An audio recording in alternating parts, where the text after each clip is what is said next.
Lateral movement होता है तो इससे भी हमारे जो ये कमर होती है, क्योंकि ये बहुआयामी एक तरह से मूर्ति है, तो इसका हम पूरा व्यायाम करते हैं। कोशिश करिए कि आपके घुटने सीधे रहें, जो दूसरा घुटना है वो लगभग सीधा रहे। इसके बाद यही क्रिया हम करते हैं दूसरे पैर से।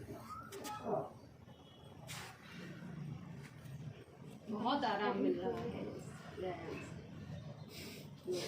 तो दूसरे पैर से करने के बाद अब अपने जांघ को पकड़ के अपने घुटनों को सीधा करने की कोशिश करनी है, सामने ऐसे धीरे धीरे सामने ले जाना है और फिर नीचे लाना है ऐसे। अब आप चाहें तो इसे गोलाकार ऐसे ऐसे कर सकते हैं, मतलब कि जैसे आपका पैर ऐसे गया तो आप ऐसे कर सकते हैं। तो एक तरह से हाफ साइकिलिंग आप बैठे बैठे कर रहे हैं। तो साइकिलिंग में क्या होता है कि आप लेट जाते हैं, लेकिन वहाँ पर क्या होता है कि इससे आपकी कमर की फ्रंट बेंडिंग नहीं होती। जब आप ऐसे झुके तो इसका मतलब ये है कि आप लगभग ऐसे झुक रहे हैं, मतलब बस आपने पैर को उठा रखा है। तो ये हाफ साइकिलिंग कर ली हमने। इसके बाद दूसरे पैर से भी पहले उसे घुटने को सीधा धीरे धीरे करते हैं। आप अगर इसे तेज़ से करना चाहें, किक करना चाहें तो यहाँ चोट आ जाती है, तो ये चोट नहीं लानी है। आराम से पहले एकदम धीरे धीरे बस उठाएं ऐसे करें, बिल्कुल सीधा हो सके तो। उसके बाद धीरे धीरे फिर साइकिलिंग करें। अब इसे गोलाकार ऐसे कर लें। आइए अब हम करते हैं अगला जो क्रिया है। शुरुआत करनी है बहुत आराम से, सुखासन, पद्मासन, सिद्धासन किसी एक में बैठ जाते हैं। इसके बाद अपने हाथों से अपने शरीर का संतुलन बनाना है, यानी कि अपने हाथों पर ऐसे उठना है धीरे धीरे ऐसे। पहले आपका पैर जो है, आपका पैर नीचे रहे, तो आपका जो ये नितंब वाला पार्ट है, पीछे वाला पार्ट ऐसे उठे ये। और अगर आप कर सकते हैं, आपको लगता है कि आप अपने ये जो आगे जो पैर आपके अभी तक जो जमीन पर थे आप ऐसे उठा सकते, तो आप अपने पैरों को भी ऐसे उठा सकते हैं। लेकिन शुरुआत में आप सिर्फ ऐसे करें, बस अपने पीछे वाले पार्ट को ऐसे उठाना। इससे क्या होता है कि हमारे हाथ में तो जान आती ही आती है, इससे कमर भी मजबूत होती है, घुटने मजबूत होते हैं। तो कभी आपको उठना हो तो इतना कम से कम आप उठ जाएंगे, तो उसके बाद आप पैरों से बाकी उठ सकते हैं। तो अपने हाथों में हम इस तरह ताकत लाते हैं। तो शुरुआत में क्या करना है, अपने ये पैरों पर उठना है, बस कमर उठानी है। इसके बाद आगे करते हैं अगला आसन, अगला व्यायाम। अपने जो ये हाथ है, जैसे मान लीजिए आपका दायां हाथ है, तो इसे बाएं घुटने पे ले जाना है और जो दूसरा हाथ है इसको पीछे ले जाना है और अपनी कमर को ट्विस्ट करना है। अपनी कमर को ट्विस्ट करना है, निचोड़ना है एक तरह से, ऐसा लगना से। तो एक हाथ लिया, दूसरे घुटने पर रखा और जो हाथ था उसको पीछे ले जाके अपने आप को पूरा मोड़ दिया। शुरुआत में आराम आराम से करना है, क्योंकि ज़्यादा जोर से कर देते हैं फिर यहाँ दर्द हो जाता है। क्योंकि मसल्स अभी हम क्योंकि वार्म अप कर रहे हैं ऐसे, और हो सके तो सांस पूरा भरिए और पीछे जाते जाते सांस छोड़ना है। एक बहुत ही सुंदर क्रिया होती है, पूरा दिमाग एक्टिवेट हो जाता है। सुबह सुबह उठते अगर हम करते हैं इसे, तो फिर मतलब एक अलग ही मतलब लगता है कि हाँ खुल गया है पूरा शरीर। इसके बाद आइए करते हैं अपने कंधों की व्यायाम। पहले शुरुआत में कुछ नहीं करना है, पहले शुरुआत में हाथ आगे ऐसे जोड़ना है और इस साइड में फैलाते फैलाते फैलाते जितना पीछे ले जा सकते हो उतना पीछे ले जाना है, जैसे पंख बन जाते हैं। फिर धीरे धीरे सामने लाना है, बहुत धीरे धीरे, ज़्यादा जोर से नहीं करना। अपने हाथों को फिर गूंथ कर सामने जितना खींच सकते हैं, फिर हाथ जोड़ के जितना पीछे जा सकते हैं। इससे पूरा हाथ स्ट्रेच हो जाता है और कंधे भी, इससे इनका भी व्यायाम हो जाता है। फिर सांस भरते हुए पीछे, इसे छाती, कंधे और आपके जो हाथ होता है, ये पूरा ये आर, ये सारा एक साथ खिंचता है, मुड़ता है। तो इसके बाद क्या करना है, अपने गर्दन का व्यायाम करते हैं। शुरुआत में सांस छोड़ते हुए आगे ले जाना है, सांस भरते हुए पीछे, सांस छोड़ते हुए आगे और सांस भरते हुए पीछे। ये सहज आज व्यायाम करवाए जा रहे हैं। जब कभी थकान हो या फिर थकान से छुटकारा पाना हो, करते रहें आगे और गर्दन को फिर पीछे मोड़ना। उस समय यदि हम इसे करते हैं तो हमें मतलब आशातीत जिसे कहते हैं वो लाभ होते हैं। इसके बाद जब हम अपने गर्दन को साइड में करते हैं तो इससे जिनको गर्दन में फ्लेक्सिबिलिटी नहीं रहती, जिनकी गर्दन में, जिनको अगर मान लीजिए बाइक थोड़ा स्पीड में गलती से एक्सीलेटर ज़्यादा जोर दब जाए तो झटका आ जाता है गर्दन में, तो वो नहीं होता। आप सोचिए कि अगर सामान्यतया कुछ मसल्स यहाँ की ना हो, तब क्या होगा, जब आप दौड़ेंगे ना तो ये आपकी जो गर्दन पीछे से चली जाती है। लेकिन हमारा ये जो गर्दन का जो मसल संस्थान होता है ये बड़ा ही ताकतवर होता है। जब आप दौड़ते हैं तब ये बहुत ताकत लगा के आपकी गर्दन को सीधा रखता है। तो इसका व्यायाम बहुत ज़रूरी होता है। तो हमने साइड में अपनी ये गर्दन को, अपने कानों को कोशिश करना है कि कंधे से टच हो जाए। इसके बाद आधा चंद्राकार आकृति बनानी होती है आगे की तरफ, और फिर यही क्रिया पीछे की तरफ से, यानी कि आधा हमने पहले कर लिया। क्योंकि क्या होता है, जब आप पीछे से आगे आ रहे होते हैं उस वक्त आपकी कमर में थोड़ा ज़्यादा झटका पड़ता है, मतलब कि ज़्यादा खिंचाव आता है इस जगह पे। तो हम पहले दोनों तरफ व्यायाम कर लेते हैं, फिर आराम आराम से पूरा गोला, पूरा वर्तुल बना लेते हैं। इससे क्या होता है कि आपके जो चक्कर आते हैं ये ठीक हो जाते हैं। कभी कभी चक्कर आते हैं तो हमें क्या करना चाहिए, अपने पैरों के ये उंगलियों को पूरा घुमा लेना चाहिए। इसके बाद क्या करना है कि सांस को भरनी है, यहाँ मसाज करना होता है। हो सके तो जो बेहोश हुआ हो, जैसे चक्कर आ रहे हैं, वो लेट जाए तो ज़्यादा अच्छा होता है, क्योंकि ब्लड फिर पूरी जगह फैलना शुरू हो जाता है। जैसे आपने देखा होगा चक्कर खा के लोग गिर जाते हैं फिर एक बार ठीक हो जाते हैं, अक्सर ऐसा होता है। क्योंकि क्या होता है कि यहाँ पे जब हार्ट बीट चल रही होती है, आपके पैर अगर सुस्त हैं, क्योंकि वेन्स में क्या होता है कि हार्ट फैला सकता है, लेकिन वापस लाने के लिए, क्योंकि हर एक मसल, हर एक सेल से वापस खून आ रहा है, तो वो डिपेंड करता है आप अपने पैरों को कितना चलाते हैं। यानी जब आप वॉक करते हैं तब आपके हृदय में खून जो अब तक हर शरीर में गया है वो आ रहा होता है। लेकिन अगर आप ऐसे खड़े हुए हैं तो मूवमेंट नहीं हो रहा है, तो सारी जो शिराएँ होती है, वेन्स होती हैं, वो सारा आपके ब्लड को हार्ट तक नहीं पहुँचा पाती है, तो वहाँ पर फिर रुक जाता है ब्लड। आप सोचिए ना, आप क्या करिए, मतलब मोटर लीजिए और मोटर को चलाइए, जब तक पाइप खुला है तब तक तो पानी जाएगा, तब तक मोटर पानी खींचती रहेगी। लेकिन अगर पाइप ही बंद कर दिया जाए तो मोटर पानी नहीं खींच सकती। तो कुछ ऐसा ही होता है, फिर हार्ट धीरे धीरे हो जाता है, फिर चक्कर आ जाते हैं, क्योंकि एनर्जी नहीं मिल रही होती है। आइए, इसके बाद इतने व्यायाम करने के बाद आइए अब हम अपने कंधों को ऐसे घुमा लेते हैं पीछे। ये आप कभी भी कर सकते हैं। अगर आप अभी देख रहे हैं मोबाइल, अगर आप फेसबुक पर भी देख रहे हैं तो ऐसा कर सकते हैं सामने। इसके बाद अपनी गर्दन को मजबूती देने के लिए होता है अपनी इस हाथ से अपनी गर्दन को साइड में धक्का देना है और अपनी गर्दन से हाथ को इस तरफ धक्का देना है। लेकिन क्योंकि आप दोनों तरफ जोर सेम लगाते हैं, इसलिए कहीं भी कोई भी अंग आपका धक्का नहीं खाता। आपको बस प्रेशर डालना है, दोनों एक दूसरे को प्रेशर दे रहे हैं, लेकिन पता नहीं लगना चाहिए। सांस भर के, तनाव हो, दर्द हो रहा हो तो बड़ा ही आप अभी शुरू करें और आपको अभी से ही इसका प्रभाव, इसका परिणाम मिलता है। आपकी आँख पूरा मंडल आपको रिलैक्स हो जाता है। दूसरी तरफ से करते हैं, सांस भर के करेंगे तो थकान नहीं होती। इसके बाद सामने से ऐसे।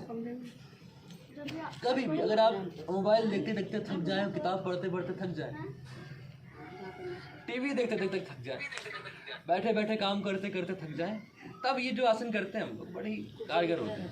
इसके बाद अपने कानों को खींचते ऊपर, जैसे आपको कोई उठा रहा हो, साइड में पीछे कोई खींच रहा हो, ऐसा फिर मसाज कर लेते हैं। कभी नींद आ रही हो, कभी थकान हो रही हो, कभी सुस्ती आ रही हो, तभी करने से इस पूरा जो दिमाग होता है एक्टिवेट हो जाता है, क्योंकि यहाँ एक्यूप्रेशर पॉइंट्स होते हैं दिमाग के। इसके बाद आइए अब हम शुरू कर सकते हैं प्राणायामों का दौर। प्राणायाम में पहले हम करते हैं भस्त्रिका प्राणायाम। भस्त्रिका प्राणायाम बहुत ही सिंपल होता है, लेकिन एक बहुत कठिन भी होता है। करना कुछ नहीं होता, सांस लंबी गहरी भरनी होती है और लंबी गहरी सांस छोड़नी होती है। लंबी गहरी सांस भरनी है, लंबी गहरी सांस छोड़नी है। जो कैंसर सेल्स होते हैं वो इम्यूनिटी को इवेट करते हैं। अगर आपके ब्लड में ऑक्सीजन का जो लेवल है काफ़ी ज़्यादा है तो कैंसर नहीं होगा, कैंसर सेल्स मर जाते हैं। दिमाग में जो आपकी पूरी बॉडी का मान लीजिए 100% ऑक्सीजन है, ग्लूकोज एनर्जी है, तो लगभग 70% आपका दिमाग यूज़ करता है।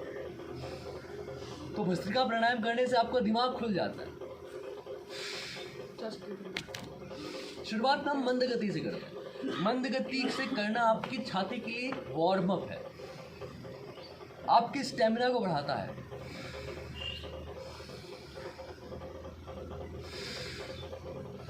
आपका स्टेमिना बढ़ाता है तो आपकी लंग कैपेसिटी बढ़ती है, आपका कंसंट्रेशन बढ़ता है। कंसंट्रेशन बढ़ने से आपकी जो कछुआ होता है, कछुआ 400 साल जीता है, लेकिन अगर आप उसके सांस को चेक करें, बहुत ही सूक्ष्म सांस होता है, बहुत ही आराम से सांस लेता है, लगभग 1 मिनट में 1-2 बार, और 1 मिनट में 1-2 बार छोड़ता है। और इंसान जो होता है सामान्यतः 5 से 8 बार 1 मिनट में श्वसन क्रिया करता है, कुत्ता 25 बार करता है। तो आप देखिए यही ऑर्डर है आयु का भी, जो सबसे कम सांस लेता है 1 मिनट में, कछुआ सबसे ज़्यादा जीता है। 150 एवरेज होता है, 400 साल तक जाती है उसकी उम्र।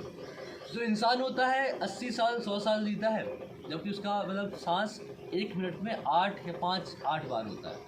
फिर जो कुत्ता होता है बहुत ज़्यादा जो जीता है, 15-20 साल 25 साल, ये बहुत ज़्यादा है। तो उसकी जो सांस होती है वो बहुत ज़्यादा चलती है। तो आप क्योंकि सामान्यतः आप करते रहेगा,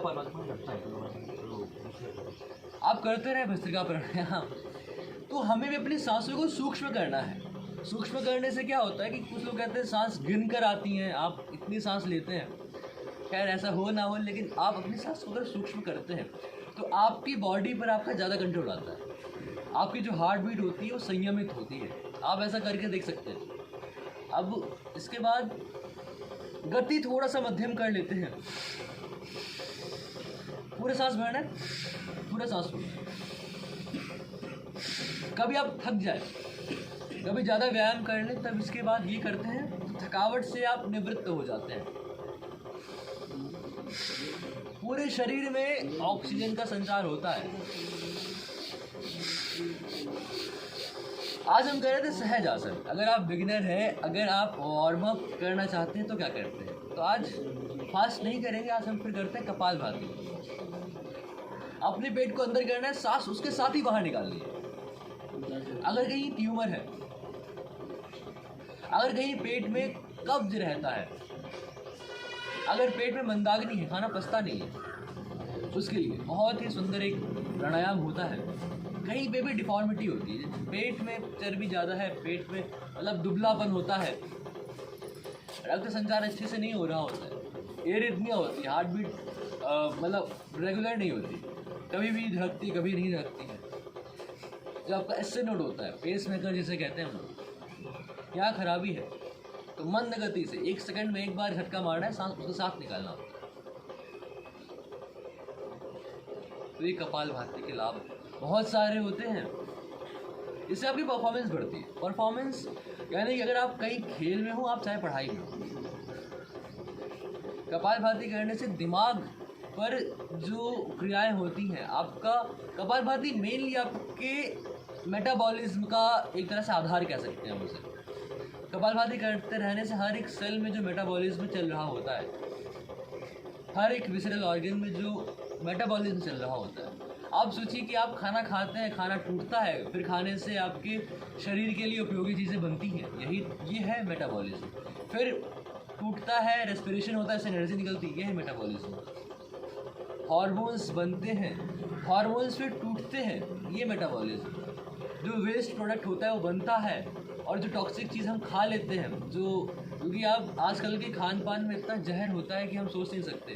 फिर हम जो खान पान खाते हैं उसका जो तरीका होता है, उस खान पान को जहर बना देता है। आप सोचिए, अगर आपके पास अमृत है, अथाह अमृत है, आप उसे पीते ही रहे, खाते ही रहे, जो भी जिस तरह भी है अमृत, तो वो क्या नुकसान नहीं करेगा। तो ज़्यादा मात्रा में तो अमृत भी नुकसानदायक है। जब हम ढंग से नहीं कोई चीज़ करते हैं तो वो नुकसान ही करता है। तो खाना कितना भी अच्छा हो, हमारे अगर खाने का तरीका हमें नहीं पता, कपालभाति करते हैं, खाने पीने का तरीका नहीं पता, तो वो भी जहर है एक तरह से। अब वो जहर है तो कुछ तो करना पड़ेगा ना, डिटॉक्सीफाई। तो लीवर ये सारा काम करता है, डिटॉक्सिफिकेशन। आप पैरासीटामॉल खाते हैं, उसका प्रभाव कहीं और नहीं होता, पहले लीवर पे होता है, क्योंकि जितने भी ज़्यादातर रिएक्शंस होते हैं ज़्यादातर वहाँ लीवर पे ही होते हैं। संस्थान लीवर है, सबसे बड़ा ग्लैंड होता है लीवर। अब होता क्या कि पैरासीटामॉल आपने खाई है तो उसका इफेक्ट लीवर पे पड़ता है, लीवर उससे लड़ता है एक तरह से। और जब आप देखते हो कि जब लीवर लड़ने के लिए तैयार हो जाता है तो अगली बार उतना डोज फर्क नहीं पड़ता उसको, क्योंकि लीवर इस बार अनअफेक्टेड है, आप उसे और देते हैं। आप आधी टेबलेट खाते थे, आप एक खाते हैं, फिर 1.5 खाते हैं, और लीवर भी धीरे धीरे काम करता है लेकिन थक भी जाता है।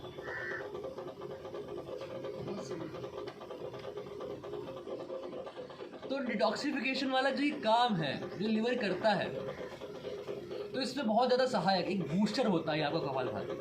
कपालभाति अगर आपके शरीर में यूरिया है, यूरिया बनाता है लीवर, ठीक है। कुछ लोग ऐसा सोचते हैं कि किडनी बनाती है, किडनी फिल्टर करती है, बनाने का काम होता है लीवर का। तो लीवर में कभी कभी इकट्ठा हो जाता है यूरिया। अब यूँ तो यूरिया अमोनिया से लाख गुना कम टॉक्सिक होता है।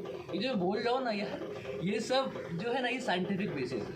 ये सब आप सर्च कर सकते हैं कि यूरिया और जो अमोनिया की जो टॉक्सिसिटी स्केल होती है वो 1 लाख गुना यानी कि कम होता है यूरिया। लेकिन यूरिया अगर जमा हो जाए, और इससे भी कम होता है यूरिक एसिड। हमारी बॉडी यूरिक एसिड भी बनाती है, यूरिया भी बनाती है, और यूरिक एसिड अगर जमा हो जाता है तो गाउट हो जाता है। मतलब यहाँ पर बहुत दर्द होता है, और पता नहीं क्यों दर्द होता है ना, मतलब ना दर्द होता है, बस जलन सी हो जाती है, यहाँ लाल पड़ जाता है, इसे गाउट कहते हैं। जॉन मिल्टन प्रसिद्ध कवि रहे, उनको भी यही था। तो परपेचुअल एक तरह से उनको दर्द ही रहता है, उस पेन में उन्होंने लिखा, सफरिंग में लिखा। खैर, तो उसे पता नहीं रहा होगा, लेकिन अब पता है यूरिक एसिड जब जमा हो जाते हैं क्रिस्टल्स उनके, तो गाउट होता है। कपालभाति करने से वो डिज़ोल्व हो जाता है।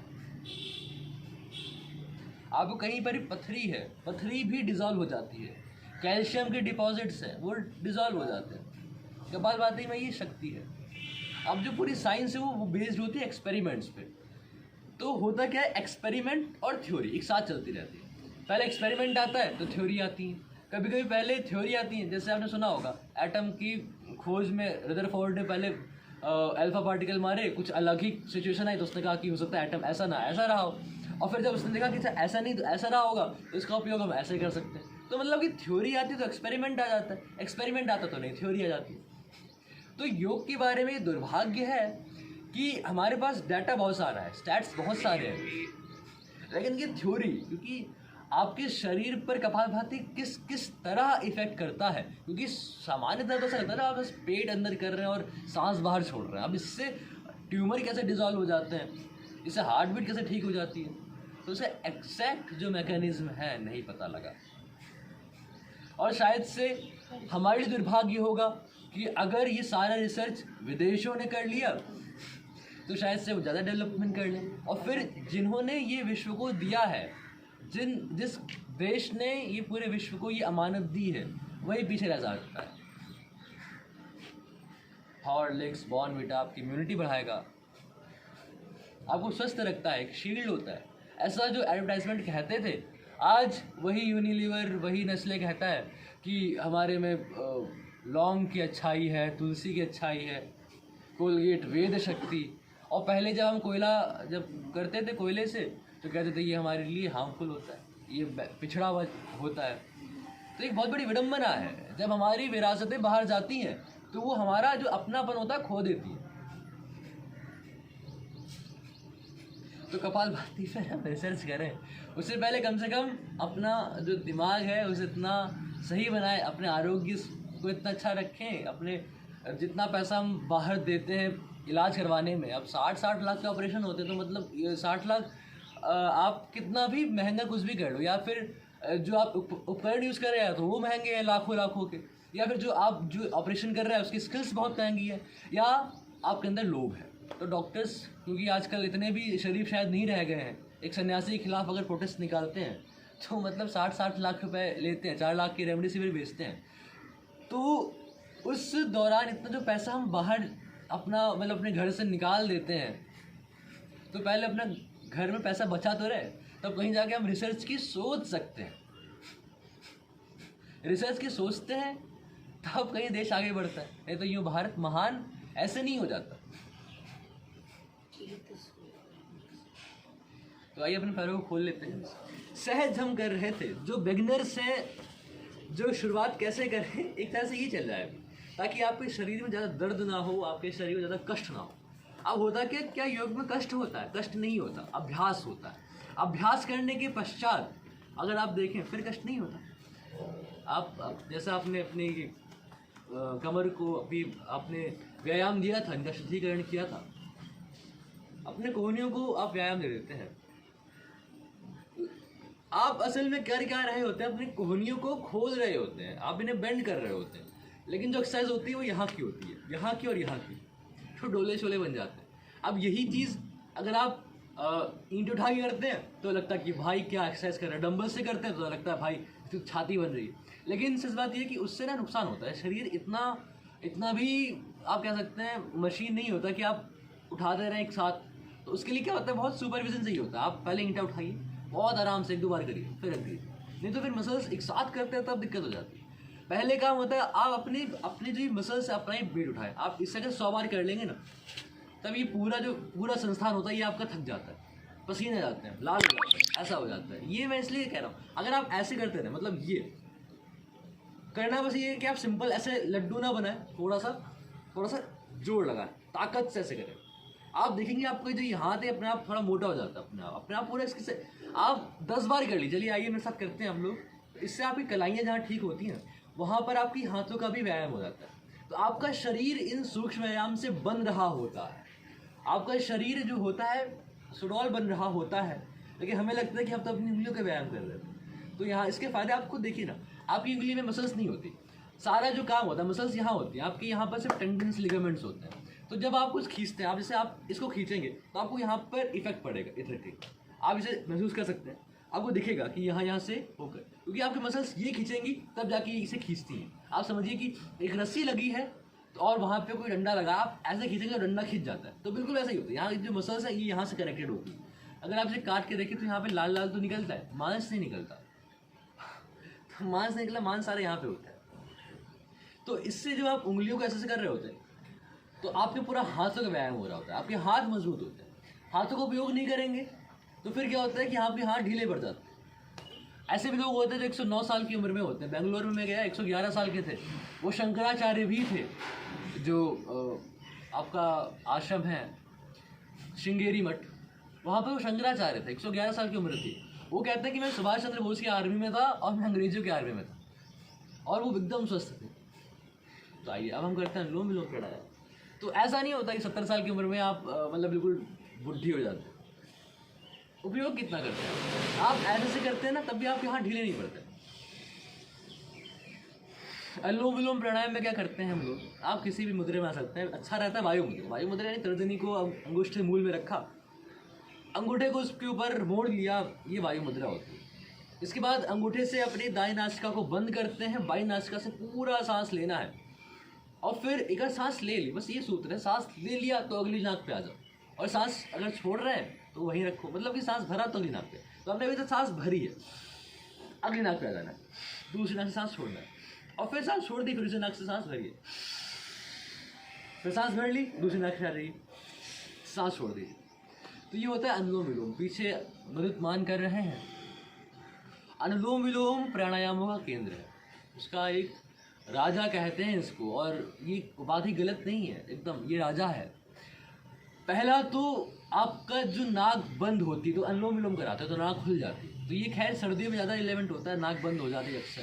लेकिन अगर आप देखें तो गर्मियों में भी आप ये नाड़ी परीक्षा कर सकते हैं अपनी, ये स्वर कौन सा चल रहा है आपका। आप सांस हाथ नीचे कर लीजिए, एक बार हाथ नीचे करते हैं, बहुत ही आराम से सांस भरना है, और ये देखना कि आपकी नाक कौन सी थोड़ी सी बंद है, कौन सी थोड़ी सी कम रास्ता है, किसी थोड़ा ज़्यादा रास्ता है। किसी का ही थोड़ा सा मतलब दब जाता है, थोड़ा सा लगता है कि हाँ यहाँ पर कुछ अड़चन टाइप की आ रही है, थोड़ा सा कुछ दबाव, मतलब कुछ रुकावट आ रही है, और किसी लगता है कि ज़्यादा खुली हुई है, ऐसा लगता है आपको। तो यदि आपकी दाईं नासिका चल रही है, अगर आपकी बाईं नासिका थोड़ी बंद है, लगता है थोड़ा कम खुला है, भले कफ नहीं है, आप सांस पूरी ले सकते हैं, लेकिन थोड़ी सी, बस थोड़ी सी बंद, यानी कि आपका दायां स्वर चल रहा है, यानी कि दाईं नासिका। अब आप करते रहिए अनुलोम विलोम। दाईं नासिका बंद, तो दो ऐसा साइंटिफिक बेसिस जो कहता है हमसे मान लेते हैं, और जो हम लोग कहते हैं उसे नहीं मानते लोग। तो कुछ लोग कहते हैं कि दाईं नासिका लेफ्ट हेमिस्फेरिक का वो करता है, मतलब नियामन करता है, और लेफ्ट राइट का करता है। मतलब कि हेमिस्फीयर्स होते हैं, लॉजिकल ब्रेन होता है एक विजुअल ब्रेन होता है, एक इनोवेटिव होता है, एक तार्किक ब्रेन होता है ना। तो एक में क्या होता है, एक सबकॉन्शियस होता है, कुछ लोग ऐसे भी कहते हैं सबकॉन्शियस होता है, कॉन्शियस होता है। खैर, तो हमारा ये मतलब ये था कि जब हमारा एक स्वर चल रहा होता है तो हमारी प्रभाव होता है, हमारे शरीर में क्या प्रकृति है, हम इसे देखते हैं। अब वो समझिए, आपका दायां स्वर चल रहा है, इसे हम कहते हैं पिंगला। पिंगल कहते हैं सूर्य को, तो पिंगलाचार्य थे, उनका मतलब सूर्य होता है। मार्तंड, सूर्य, बहुत सारे पर्यायवाची खैर हमारे संस्कृत में है। आपका ये सूर्य स्वर चल रहा होता है, इसे ह स्वर कहते हैं। हाँ, एक ऊष्म स्वर होता है, एक ऊष्म व्यंजन होता है। तो हठ युग जब हम बोलते हैं तो हा से होता है सूर्य स्वर। यानी कि अगर आपने देखा कि आपकी सांस आपने भरी और थोड़ा सा यहाँ पर रुकावट, थोड़ी सी, दूसरा एकदम सही चल रही, थोड़ी सी यहाँ रुकावट, एकदम थोड़ी सी, तो आप सोचिए कि आपकी दायां स्वर चल रहा है, ये आपका हा स्वर है, ये आपकी सूर्य स्वर है। पिंगला कहते हैं जैसे हम लोग। तो इसका मतलब कि आप एक्टिव है ना, आप एक्टिव है, आपका दिमाग बहुत चल रहा है अभी इस वक्त, आपको गुस्सा आ सकता है ना, आपका दिमाग वैसे मतलब कुछ एट्रीब्यूट्स होते हैं। और अगर आपकी दाईं नासिका थोड़ी सी बंद है तो आपका ठा स्वर चल रहा है, ठा चंद्रनाड़ु कहते हैं। तो हठ ये योग होता है, खैर ऐसा बोलते हैं। इसके बाद इसे कहते हैं ईड़ा। ये अगर आपका बाईं नासिका चल रही है, यानी आप एकदम शांत, थोड़ी सी सुस्ती भी है और अभी आपको गुस्सा नहीं आएगा, बहुत सारी बातें होती हैं, तो इस तरह हम करते हैं। तो अनुलोम विलोम जब आप कर रहे हैं तो आपके दोनों स्वर बैलेंस हो जाते हैं। तब जब दोनों स्वर बैलेंस होते हैं तो कहते हैं सुषुम्ना एक नाड़ी होती है, तो पूरा जब दोनों है तो सामान्य, एक तारतम्य, एक सामंजस्य बैठता है दोनों स्वरों में। अब वैसे बात कर लेते हैं तो राइट हेमिस्फीयर ब्रेन का, लेफ्ट हेमिस्फीयर ब्रेन का, ये दोनों के दोनों एक्टिवेट होते हैं। आप दोनों माइंड्स पर टैप करते हैं, ऐसा मतलब उनके टर्मिनोलॉजी है। तो दोनों माइंड्स पर टैप करना यानी कि आपका जो क्रिएटिव माइंड है, इनोवेटिव माइंड है, वो भी ठीक होता है। लॉजिकल माइंड है, जो आपका मतलब लॉजिकल होता है और थोड़ा सा एनालिटिकल होता है, वो माइंड भी तेज़ हो रहा होता है। आप सोचिए, आप किसी भी काम करने के लिए ना आप ज़्यादा इमोशनल बनिए और ना ही ज़्यादा आप कह सकते हैं कि बस जानवादी बनिए, है ना। दोनों भावनाएं और जान एक साथ चलने चाहिए। तो आपके दोनों के दोनों माइंड एक तरह से आप समझिए सुबह सुबह एक्टिवेट कर रहे होते हैं इसे। तो सुबह सुबह अनुलोम विलोम करना, ये तो उसके सिर्फ दिमाग पर कुछ प्रभाव हुए। इसके बाद क्या होता है कि आपके लंग्स में ऑक्सीजन आती है, जाती है, तो लंग्स की जो कैपेसिटी होती है वो बढ़ रही होती है। मैं लंग्स कैपेसिटी बोल रहा हूँ इसलिए कि बहुत इंपॉर्टेंट है। आपकी जो जीवनी शक्ति है ये लंग कैपेसिटी पर डिपेंड करती है, आप कितना जीने वाले हैं। एक्चुअली एग्जाम्पल जैसे लिया मैंने। तो इसके बाद क्या होता है, आपकी जो एल्वेलाई होती है, ठीक है, यहाँ पर जब आप दोनों नासिका से सांस भरते हैं तो जाता तो है लेकिन उसमें प्रेशर ज़्यादा नहीं होता। एक बर्नौली सिद्धांत तो होता है कि आपकी जितनी स्पीड होती है ना, प्रेशर उतना कम होता है। वेलोसिटी मतलब सब एक कांस्टेंट होता है, ज़्यादा अगर प्रेशर बढ़ गया तो स्पीड कम हो जाएगी, है ना। खैर, एक और होता है पोटेंशियल एनर्जी का। तो जब एक नाक से सांस लेते हैं तो ज़्यादा प्रेशर से आती है ऑक्सीजन, ज़्यादा प्रेशर से आती है तो एल्वेलाई जो बंद भी होते हैं क्योंकि इतनी ज़्यादा वॉल्यूम होती है इसकी। कहते हैं अगर आप लंग्स को का जो सरफेस एरिया से बिछा दें तो 80 मीटर स्क्वायर हो जाएगा। 80 मीटर स्क्वायर बहुत होता है ना। लगभग आप समझिए 9 मीटर का ऐसे एक स्क्वायर ले लीजिए, 9 मीटर का ऐसे, तो लगभग उतना होता है। तो बहुत है, लगभग आधा टेनिस कोर्ट बन जाता है। तो इतने सरफेस को अगर आप अपनी सतही सांस से पूरा नहीं भर सकते आप, क्योंकि जब आप सामान्यतः दिन में सांस भरते रहते हैं तो थोड़ी सी ली, थोड़ी 3-4 सेकंड में सांस भरी, 3-4 सेकंड में सांस छोड़, तो वो सिर्फ सतही एक तरह से प्राणायाम होता है। सतह में आप सांस भरते हैं, सतह हम सांस छोड़ते हैं।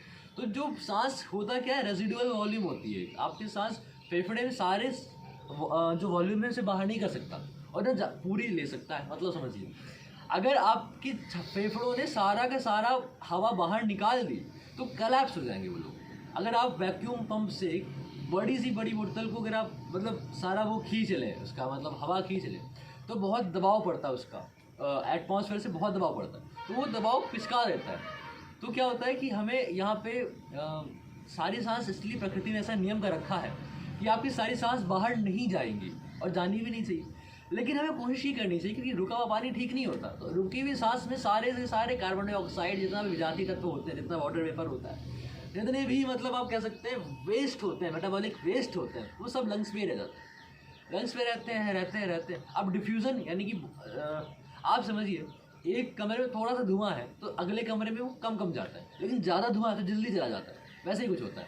अगर आप सोचिए कि लंग्स में ज़्यादा ऑक्सीजन है तो जल्दी जल्दी जाती है, और कम ऑक्सीजन है, कम प्योर जो आपका प्राणवायु आपने जो फ्रेश एयर ली है वो कम है तो धीरे धीरे जाएगा। तो आप समझिए कि अब आपके शरीर में धीरे धीरे जो प्राणवायु है वो अच्छे से जा नहीं पा रही, पूरे शरीर में डिफ्यूज़ नहीं हो पा रही है।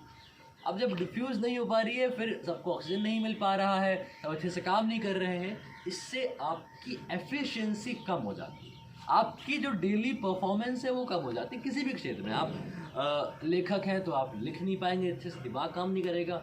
अरे दिमाग को बहुत चाहिए होता है ऑक्सीजन, नर्वस सिस्टम बड़ा वैसा होता है, बहुत एनर्जी कंज्यूमिंग होता है। इसके बाद अनुलोम विलोम करते रहिए आप लोग। इसके बाद अगर आप स्पोर्ट्स पर्सन हैं तो स्पोर्ट्स पर्सन को पता होता है कि कितना भी दौड़ लो, बाद में हमें ब्रीदिंग एक्सरसाइज करनी पड़ती है। ब्रीदिंग एक्सरसाइज करने से ना आपका स्टेमिना बहुत बढ़ता है, तो उसकी परफॉर्मेंस हो, या फिर आप मतलब घर के काम करते रहते हैं, आप जॉब करते हैं, आप दुकानदारी करते हैं, सबके लिए परफॉर्मेंस, क्योंकि आप एफिशिएंटली करते हैं कोई काम तो उसकी अलग ही बात होती है। मतलब हर एक क्रिया में आप कर सकते हैं, लेकिन एक एफिशिएंसी से करते तो उस क्रिया का अलग ही मज़ा आता है। इसके बाद आइए फिर दोबारा पैरों को खोल लेते हैं, अपने हाथों को ऐसे उंगलियों को पीछे की तरफ करते हैं, ऐसे हो जाते हैं और दृष्टि आसमान की। सांस को पूरा भरना है, सांस को पूरा छोड़ना है, पैर एकदम ढीले है ना, हाथ एकदम ढीले और पूरा शरीर ढीला हो जाए। इसके बाद आइए अपने पंजों को आगे पीछे कर लेते हैं। अब पैरों को थोड़ा सा खोलना है, अपने जो ये पैर के अंगूठे से पकड़ते हैं, अपनी कमर को सीधा करना है। अपनी कमर सीधी होती तो ज़्यादा फायदा हो जाता है। अभी कमर सीधी है तो यहाँ पे खिंचाव पड़ता है, अभी कमर सीधी है, आप ऐसे समझ सकते हैं कि आप ऐसे समझिए बस कि आपके यहाँ पे एक पाइप लगा है, छोटा सा एक नली जाती है, उसमें कोई लिक्विड है वो जाता रहता है। अगर आप कमर मोड़ देंगे तो वो लिक्विड जो है ना उसका प्रवाह रुक जाएगा। ऐसा सोच सकते हैं। तो अपनी कमर को एकदम सीधा करते हैं हम लोग, अपने पैरों के अंगूठे को ऐसे दबाना है अपनी उंगलियों से, सांस को भरते हैं पूरा और ऊपर देखना है, और सांस छोड़ते हुए धीरे धीरे नीचे, सांस भरते हुए ऊपर और सांस छोड़ते हुए नीचे। ये बड़ा ही छुपा रुस्तम होता है। आपका ये दिमाग का एक्यूप्रेशर पॉइंट होता है, ये दबता है, आपकी कमर आगे झुकती है, आपकी मतलब जब फ्लेक्सिबिलिटी पश्चिमोत्तानासन जैसे आप करते हैं तो ऐसे झुक जाते हैं, इसमें आप बस पैर खोल के ऐसे झुक रहे होते हैं। इसके बाद आपकी जांघ को भी व्यायाम मिलता है, आपकी गर्दन को भी व्यायाम मिल रहा है, आपका जो मन है दिमाग को भी व्यायाम मिलता है, और आप ऊपर नीचे देख रहे हैं तो आपकी आंखों को भी ऐसे से व्यायाम मिल जाता है। तो आइए अब हम अगला आसन करते हैं, अगला प्राणायाम कर देते हैं। अगला प्राणायाम है बाह्य प्राणायाम।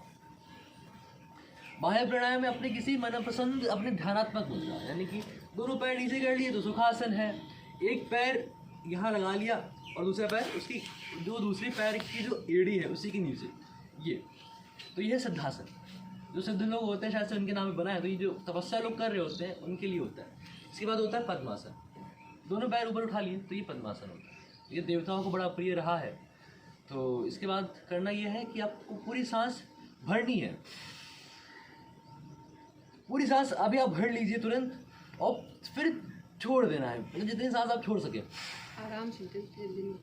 इसके बाद गुदाद्वार को ऊपर ऐसे खींचना है, सिकोड़ना है।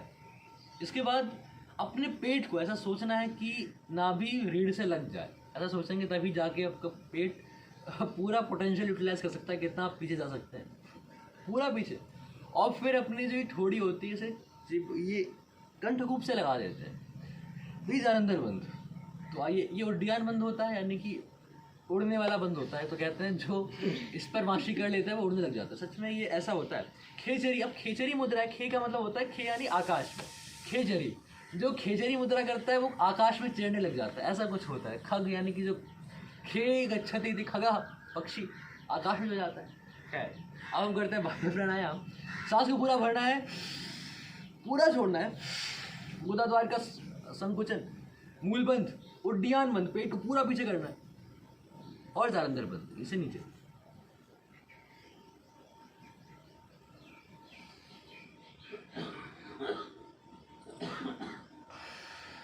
इसका अभ्यास होते होते फिर क्या करें होगा, आप देखिए, जैसे आपने ये उड्डयन बंद लगाया, उड्डयन बंद लगाने के बाद आपने मतलब पेट को पूरा, सांस को पूरा आपने निकाल दिया है, इसके बाद क्या करना है, अपने पेट को पूरा पीछे ले जाना है।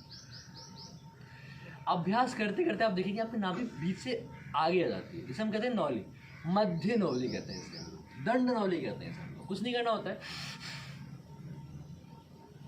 आपका जो ये वाला भाग होता है ये वापस आगे आ रहा होता है, मतलब कि ऐसे।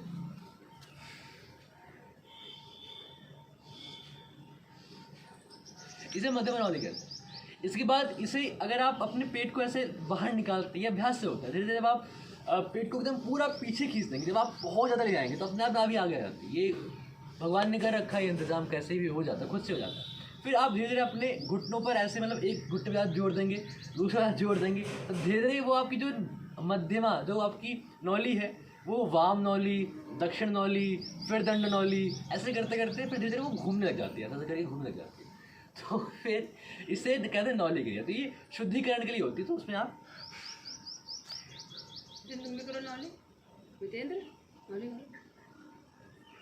तो शुरुआत में ऐसे ऐसे होता है, फिर जब खड़े होंगे तो खड़े होके और अच्छा हो जाता है। खड़े होके आप जितना हिलते हैं ना, वो हिलना भी नहीं पड़ता, अभ्यास हो जाता है, फिर आपके पेट अपने आप ही ऐसे हो जाता है। तो ये नौली क्रिया है। नौली क्रिया से जिनको कब्ज होता है, जिनको भी मतलब पेट साफ नहीं होता और जिनको भूख नहीं लगती, उनके लिए बड़ा अच्छा। प्राणायाम छोड़ने की विधि बता दो। हाँ, प्राणायाम छोड़ने की विधि क्या होता है कि जब हम सिद्धासन में है, हमने मूलबंध लगाया है, तो शुरुआत में छोड़ना होता है अपना ही जालंधर बंध, इसके बाद उड्डयन बंध, फिर मूलबंध।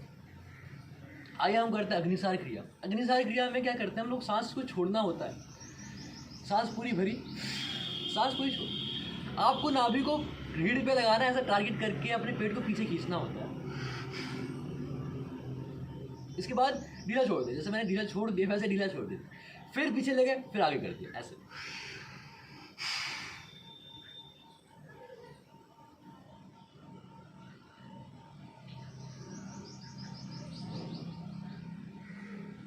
तो पूरी लहर सी बन जाती है। इससे भी आपका पेट साफ होता है, मंदाग्नि नहीं होती। जिनकी नाभि दिख जाती है, धीरे धीरे करते हैं तो उसमें फायदा होता है। आइए, जो यहाँ पे प्लेक्सस होता है नाभि वाला, ये एक्टिवेट हो जाता है ना। नाभि पूरे शरीर का केंद्र है, ये भी है, और लगभग सेंटर ऑफ मास भी लगभग यहीं पर ही होता है। तो इसको अगर हम ठीक कर लेते हैं तो कहते हैं हम लोग, आइए, नाभि चक्रे कुछ जल रहा है, जो देखने के लिए कर रहा है, चेक करके बेटा। चलिए, आइए अपने पैरों को दोबारा खोल लेते हैं। अब हम करते हैं चक्की आसन। शर्त यह है कि अपनी कमर को नहीं मोड़ना, अपने कोहने को नहीं मोड़ना, अपने घुटनों को नहीं मोड़ना, और पीछे जिनकी चर्बी होती है वो चर्बी कम हो जाती है। जिनकी कमर में दिक्कत है तो वो इतना करें, आराम आराम से, जितनी कमर में दिक्कत है। और जिनको एब्स बनाने हैं अपने, वो पूरा पीछे चले जाए। इससे भी कमर तो मजबूत होती है, पेट मजबूत होता है। जो लोग क्रचेस ऐसे करते हैं बार बार, तो उसका ही एक, अब जैसे आप आगे झुकते हैं तो आपकी जो ये पेट का सामने वाला जो ये एब्डोमेन होता है, हर इसका व्यायाम होता है। लेकिन जब आप पूरा भी झुकते हैं तो जो आपकी जो ऑब्लिक्स होते हैं, तो ऑब्लिक्स पर भी इसका प्रभाव पड़ता है, पूरा पीछे। और इनका साइड इफेक्ट नहीं होता। अगर आप स्वस्थ हैं इसे करते तो कुछ आपको नुकसान नहीं होगा। लेकिन अगर आपको पहले से ही कोई दिक्कत है तो हार्ट वाले ना करें, हर्निया वाले ना करें। हर्निया जिनको होता है वो इस चक्की वाले को ना करें। अब आप इस तरफ कर रहे तो आप उल्टी दिशा में करना शुरू कर देते हैं हम लोग, ऐसे विपरीत दिशा में, दोनों तरफ का व्यायाम हो जाता है। हम करते हैं मंडूकासन। मंडूकासन होता है डायबिटीज़ वालों के लिए। टाइप 1 डायबिटीज़, इनको इंसुलिन अच्छे से नहीं बनता, तो आपके आइलेट्स ऑफ लैंगरहैंस को ये स्टिमुलेट करते दबाते हैं। करना ये होता है कि आपको अपने अंगूठे को बंद करके, 4 उंगलियां उसकी तरफ ऐसे करके, अंगूठे वाले पार्ट से अपनी नाभि के दोनों ओर रखना है और सांस को छोड़ते हुए आगे लाना है। ये हुआ मंडूकासन। मंडूक मतलब होता है मेढक। तो मेढक जैसे आगे देखता है वैसा होता है, लेकिन इससे चर्बी भी कम होती है, इससे पैनक्रियाज भी ठीक होती है। आप सोचिए, आप पैनक्रियाज की नेचुरल मालिश कर रहे हैं। नीचे जाते हुए आपको झुकना है जब तक आपकी सांस क्योंकि छोड़ दिया आपने, जब तक आपको सांस की जरूरत तलब ना महसूस हो तब तक आपको रुके रहना है। पलकी नहीं झपकानी, पलकी झपकाएंगे तो भी इसके मतलब इसके फिर फायदे कम हो जाते हैं। इसके बाद क्या करना है, जब आपको लगे सांस की जरूरत है, धीरे धीरे सामने उठे, सांस भरते भरते। डायबिटीज़ वालों के लिए बहुत ही बढ़िया होता है। आइए दोबारा करते हैं एक बार। अब क्या करना है, दूसरा स्टेप, अपनी बाईं हथेली को अपनी नाभि पे रखना है। बड़ा सिंपल है, दाईं हथेली इसके ऊपर, सांस पूरी भरते हैं और सांस को छोड़ते हुए धीरे धीरे नहीं चलना। पलकों को झपकाना नहीं है, हल्के ऐसे आपको एक तक सामने देखना है जब तक कि आपकी सांस आपने सांस तब तक बना रखी है। फिर धीरे धीरे जब आपको आवश्यकता महसूस हो, इसके बाद आप धीरे धीरे सांस को आराम आराम से भरते हुए ऊपर उठ जाइए। तो ये हुआ मंडूकासन का अभ्यास। आइए अब हम अगला आसन करते हैं। अगला आसन है आपका वक्रासन। पैरों को सामने कर लेना है। एक बहुत ही गजब का आसन होता है और बड़ा ही सुंदर लगता है देखने से। एक पैर आपने मोड़ लिया है। अब जिस पैर को मोड़ा है, जैसे आपने दाएं पैर को मोड़ा तो बायां हाथ, तो यानी कि उसके उल्टा हाथ आपको लेना है और अपने उस घुटने के जो उठा हुआ है उसके दूसरी तरफ जाना है। मतलब आप ऐसे थे, अब इस हाथ को, दूसरे हाथ को घुटने के इस पार ऐसे ले जाते हैं और इसके बाद धीरे से अपनी गर्दन को पीछे मोड़ देना है। हाथ पीछे रहे ऐसे। इसे मारीचासन कहते हैं। ऋषियों के नाम में बहुत सारे आसन पड़े हैं, इनमें से एक ये है। वक्र आसन भी कहते हैं। वक्र मतलब होता है टेढ़ा मेढ़ा। तो अपनी कमर को आप पूरा घुमा देते हैं, ट्विस्टिंग हो जाती है इससे। सांस को भरना है और सांस छोड़ते हुए पीछे जाना है।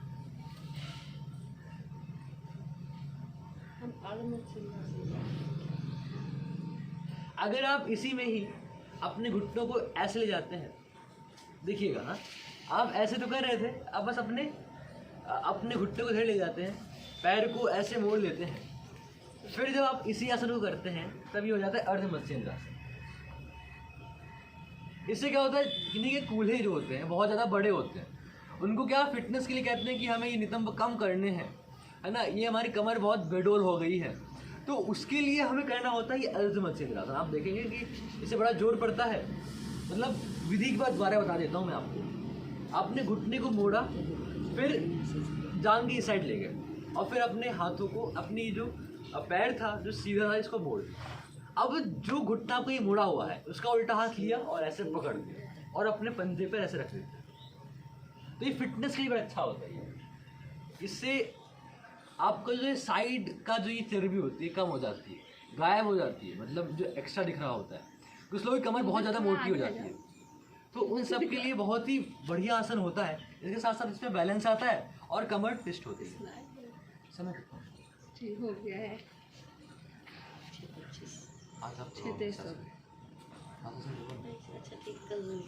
कोई बात नहीं। तो आइए, अब समय हो गया है तो हम करते हैं भ्रामरी प्राणायाम। अब बस संपन्न होने वाली है कक्षा। हो जाता है तो अपने हाथों को अपने चेहरे पर लगा सकते हैं, तर्जनियों को भ्रूओं पर, फिर हाथों को उंगलियों पर और नाक के पास रखना है। ये जो कान है, इससे जो आपका ये जो कैनाल की जो ऊपर कवरिंग होती है, कार्टिलेज होता है, इसको दबा दें। मतलब अंदर ही डालना अपने कान के हाथ, बस ये जो है इसको ऐसे दबा देना और फिर हम मुंह बंद करके मकार का उच्चारण करेंगे।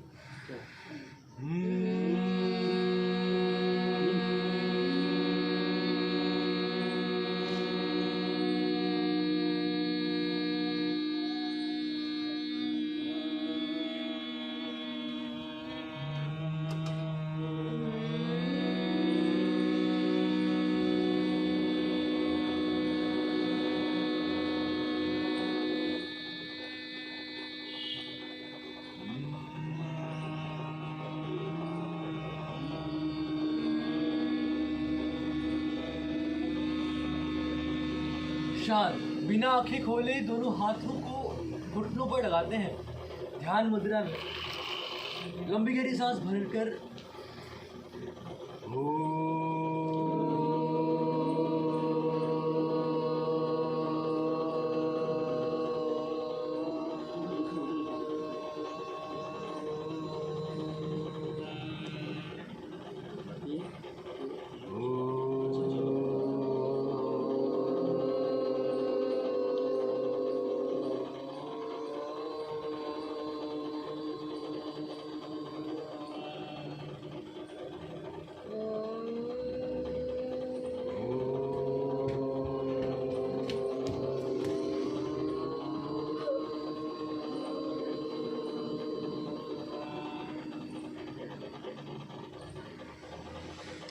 शांत, मौन। अपना ध्यान अपनी रीढ़ की हड्डी पे लगाते हैं। आप सोचिए कि आप अपनी रीढ़ की हड्डी के एकदम मूल से उठकर जहां आपका स्कल है वहां तक आपको अपने मन को यात्रा करवानी है।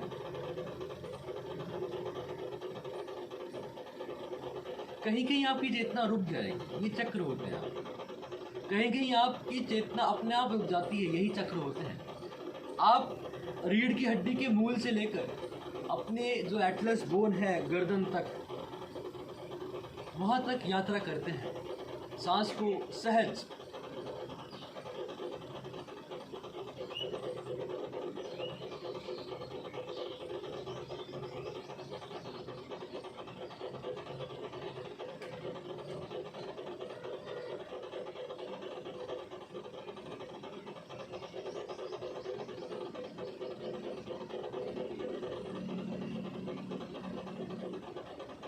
आइए दोनों हाथों का घर्षण करते हैं और उसे मुंह लगाएंगे।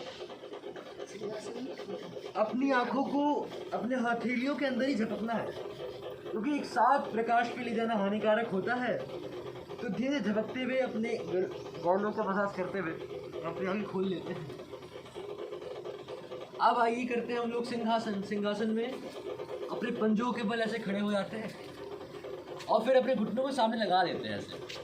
अपनी हथेलियों को, अपनी जो उंगलियां हैं इनको पीछे ऐसे करके जीभ को पूरा बाहर निकालना है। जीभ को पूरा बाहर निकालना है, दृष्टि आकाश की ओर ऐसे। तो अजीब लगता है, लेकिन अगर आप सामने किसी के हैं, अगर वो भी कर रहा है तो उसकी भी क्योंकि आंखें ऊपर है तो आप वो देख नहीं पाएगा, तो अजीब नहीं लगता। तो दृष्टि ऊपर की ओर, जीभ को पूरा निकालना है बाहर, जितना निकाल सके। सांस भर के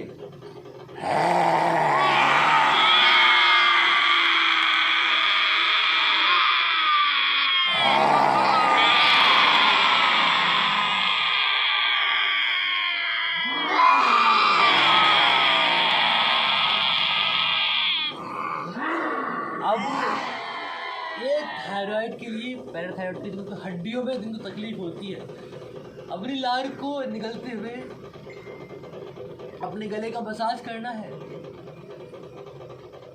हम करते हैं हास्यासन। तो हास्यासन के लिए चुटकुले आमंत्रित हैं। आज तुम अभी बोलो जैसे कोई दुल्हन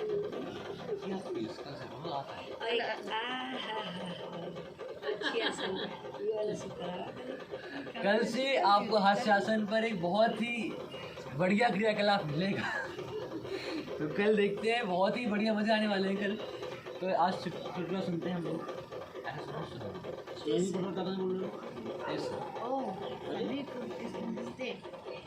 सभी को नमस्ते।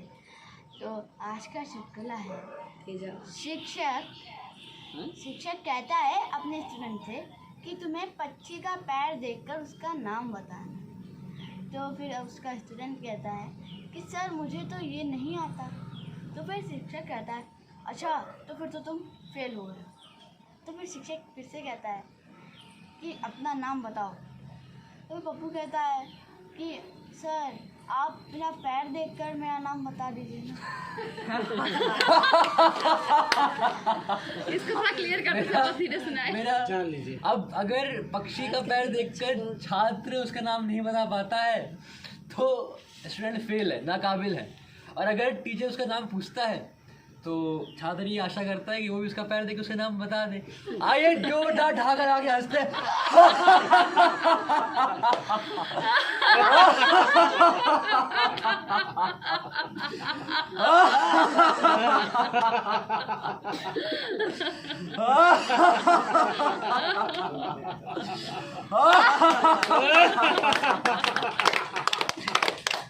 आइए ताली को जाते हैं तो पूरे शरीर का एक्यूप्रेशर हो जाता है।